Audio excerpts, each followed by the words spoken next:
Nag-grocery nga ako dito sa Japan at talagang masakit sa bulsa. Pag-uwi ko talaga sa Pilipinas, itlog at tuyo muna ang ulam. Kaya naman naisipan kong gumawa ng big sushi sa bahay ni ate. Kaya naman, from D to D. At eto nga, air fryer ko na yung salmon kasi tinatamad ako magluto. Hoy, bawal ang tamad. Bumili din pala ako ng crab stick. Opo, kakaiba yung crab stick nila dito. Sakto, naluto na yung salmon natin kaya ilalagay na natin sa crab stick.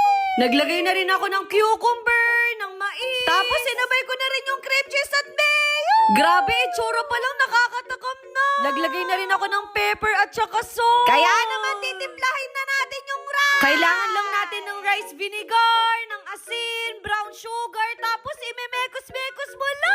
Di ba walang kahirap-hirap?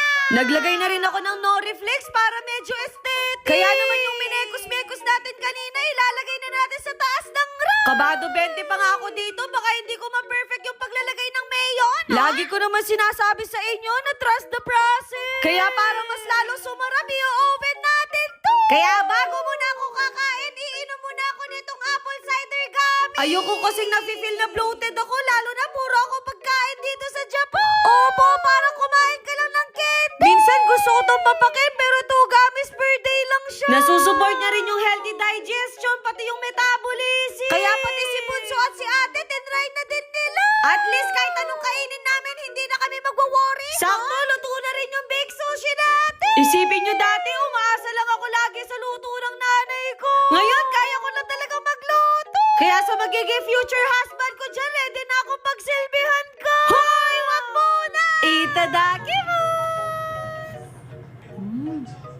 Opo, walang halong biro. Masarap talaga siya. At kahit si Bunso at si ate, nagustuhan din nila. Nako, parang hahanap-hanapin nila to. Ayun lang.